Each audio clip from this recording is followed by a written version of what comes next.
Shalom. கர்த்தருடைய நாமம் மகிமைப்படுவதாக.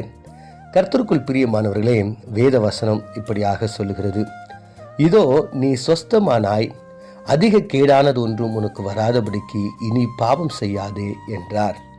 யோவான் 5:14. கர்த்தருக்குள் பிரியமானவர்களே, ஆண்டவராகிய இயேசு கிறிஸ்து எருசலேமுக்கு போனார். எபிரேயர் பாஷையிலே பெதஸ்தா என்று அழைக்கப்படும் ஒரு குளம் எருசலேமிலே ஆட்டுவாசல் அருகே இருந்தது. அதற்கு 5 மண்டபங்கள் உண்டு. அந்த இடத்துல குருடர்கள், சப்பானிகள், சூம்பின உருப்புடையவர்கள் முதலான அநேக வியாதிகளை கொண்டவர்கள் அந்த இடத்துல படுத்து கொண்டிருந்தார்கள். ஆண்டவராக இயேசு கிறிஸ்து அந்த இடத்துல 38 வருடமாய் வியாதியில் கஷ்டப்பட்டு கொண்டிருந்த ஒரு மனிதனை பார்த்து, ஏன் இப்படியாக இருக்கிறாய்? உன்னை யாரும் அந்த குளத்தை இறக்கவில்லையா? தேவதூதர்கள் வந்து கலக்கும் போது நீ இறங்கி போகலாமே என்று சொல்லும்போது, எனக்கு யாரும் உதவி செய்யவில்லை, எனக்கு முன்பதாக சென்று விடுகிறார்கள் என்று அவருடைய அந்த வேதனையை ஆண்டவராகிய இயேசு கிறிஸ்துவோடு கூட பகிர்ந்து கொள்கிறார். உடனே ஆண்டவராகிய இயேசு கிறிஸ்து ஒரு வார்த்தையை மாத்திரம் சொல்லி, எழுந்து உன் படுக்கை எடுத்துக்கொண்டு நட என்று சொல்லுகிறார். உடனே அந்த மனிதன் சுகம் பெற்றவனாய் விசுவாசத்தோடு எழுந்து நடந்து வீட்டுக்கு செல்கிறார். இப்போ ஆண்டவர் திரும்பவும் அவனை சந்திக்கிறார். அப்போ சந்திக்கும் பொழுது ஆண்டவர் அவரோடு கூட ஒரு எச்சரிப்பின் வார்த்தை போல, அதாவது ஒரு ஞாபகப்படுத்துகிற ஒரு காரியம் போல, அப்பா நீ சுகமாயிட்ட, 38 வருஷமாக நீ உன்னுடைய வியாதியில் நீ படுத்து கொண்டிருந்த, நான் உன்னை சுகப்படுத்தினேன், எல்லாம் ஓகே, ஆனால் இனி உனக்கு அதிக கேடானது ஒன்றும் வராதபடிக்கு பாவம் செய்யாதே, இனி பாவம் செய்யாதே என்று சொல்கிறார். அப்போனா பாவத்தின் சம்பளம் வியாதியை நமக்கு கொடுக்கிறது.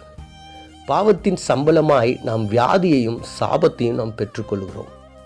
தேவ பிள்ளைகளாய் இருக்கிற நீங்களும் நானும் அநேக நேரங்களில் ஏன் எனக்கு இந்த பலவீனம், ஏன் எனக்கு இந்த போராட்டம் என்று நீங்கள் நினைக்கலாம். அது எல்லாமே ஒருவேளை நம்முடைய பாவத்தினுடைய மிகுதியாய் இருக்கலாம், அல்லது பாவத்தினுடைய விளைவாய் இருக்கலாம். அப்போ ஆண்டவர் இந்த இடத்துல அந்த மனுஷனை பார்த்து சொல்கிறாரு, ஐயா உனக்கு அதிக கேடானது ஒன்றும் வராதபடிக்கு, மேபி மரணமாக இருக்கலாம், நீ ஒருவேளை மரணத்தை சந்திக்கிற கேடான காரியம் உன் வாழ்க்கையில் வராதபடிக்கு இனி பாவம் செய்யாதே என்று சொல்லுகிறார். கர்த்தருக்குள் பிரியமானவர்களே, இந்த ஒரு வார்த்தையை நீங்களும் நானும் நம்முடைய இருதயத்திலே நாம் பத்திரப்படுத்தி கொண்டு இந்த வார்த்தையை நாம் எப்பொழுதும் தியானிக்கிறவர்களாய், நான் பாவம் செய்து கேடு எனக்கு வராதபடிக்கு, அல்லது அதிக கேடை நான் சம்பாதித்து கொள்ளாதபடிக்கு, பாவத்தின் சம்பளமாகிய இந்த சாபம், வியாதி, கஷ்டம், இந்த இருள், இவைகளுக்கு நான் விலகி இருக்க ஆண்டவருடைய சமூகத்தை நாடி பாவத்தை விட்டு விலகி ஓடி தேவனை எப்பொழுதும் மகிமைப்படுத்துகிற பிள்ளையாய் நான் இருக்க வேண்டும் என்று நீங்களும் நானும் ஆசைப்பட வேண்டும். ஆண்டவராகிய இயேசு கிறிஸ்து கையும் களவுமாய் பிடிபட்ட ஒரு பெண்ணை கொண்டு வராங்க. அந்த இடத்துல ஆண்டவராகிய இயேசு கிறிஸ்துக்கிட்ட கேட்குறாங்க, இந்த மகளை என்ன செய்யட்டும்? அவங்க எல்லாம் சொல்கிறாங்க, மோசேயினுடைய நியாயப்பிரமாணம் பிரகாரம் கல்லெறிந்து கொள்ள வேண்டும் என்று. ஆண்டவர் அந்த இடத்துல அவங்கள்ட்ட கேட்குறார், யார் இந்த பெண்ணோடு கூட பாவம் செய்யலை, அவங்க முதலாவது எரியட்டும். இதெல்லாம் முடிஞ்ச பிறகு அந்த பெண் மாத்திரம் தனியாக ஆண்டவரோடு கூட இருக்கிறாங்க. அப்போ ஆண்டவர் கேட்குறார், அந்த பெண் நினச்சிருக்கலாம், ஒருவேளை இவர் என்னை தண்டிக்க போகிறார் அப்படி இப்படின்னு சொல்லிட்டு பயந்துருக்கலாம். ஆனால் ஆண்டவர் சொல்கிறாரு, நீ போமா, நானும் உன்னை தண்டிக்கலை, நீ போ, ஆனால் இனி பாவம் செய்யாதே என்று சொல்கிறார். கர்த்தருக்குள் பிரியமானவர்களே, ஒருவேளை நீங்களும் நானும் அநேக ஆண்டுகளாய் தேவனை விசுவாசித்து அநேக ஆண்டுகளாய் அவருடைய பிள்ளைகளாய் நாம் ஆலயத்துக்கு செல்கிறோம். ஆனால் மீண்டும் மீண்டும் மீண்டும் நாம் பாவத்திலே நாம் மாளுகிறவர்களாய், பாவத்தை செய்கிறவர்களாய் இருக்கிறோம். இந்த அதிகாலை நேரத்தில் கர்த்தர் தாமே உங்களோடு கூட இடைபடுவார். இனி பாவத்தை செய்யாதபடிக்கு, இனி பாவத்தை நாம் செய்ய துணியாதபடிக்கு நாம் விலகியிருப்போம்.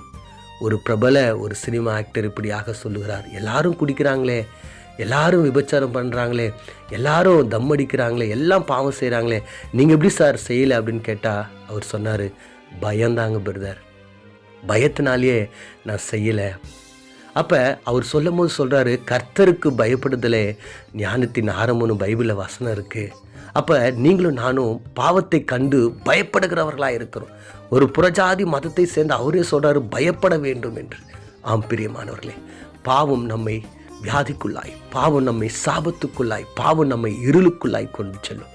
அதிலிருந்து நீங்கள் தப்பித்து கொள்ள வேண்டும் என்றால் இனி பாவம் செய்யாதிருங்கள். கண்களை மூடி நாம் ஜெபிப்போம். எங்களை அதிகமாய் நேசிக்கிற எங்கள் பரலோக தகப்பனே, பாவிகளாக எங்களுக்காக உம்முடைய விலையேற பெற்ற ரத்தத்தை நீர் சிந்தினதற்காய் நன்றி செலுத்துகிறோம். ஆண்டவரே, இன்னும் உணர்த்தப்பட்டு உணராதவர்களாய் மீண்டும் மீண்டும் மீண்டும் பாவத்தையே நாங்கள் செய்து கொண்டிருக்கிறோம் அப்பா. அந்த ஸ்திரீக்கு சொன்னது போல, ஆண்டவரே இந்த வியாதிஸ்தனுக்கு சொன்னது போல, இனி பாவம் செய்யாதே என்று சொன்னீங்களாப்பா. இனி நாங்கள் பாவம் செய்யாமல் ஆண்டவரே உம்முடைய பிள்ளைகளாய் நிலைத்திருக்க, பாவத்திற்கு நாங்கள் பயப்பட எங்களுக்கு உதவி செய்யும்படியாய் இயேசுவின் மூலம் ஜெபிக்கிறோம் நல்ல பிதாவே, ஆமென்.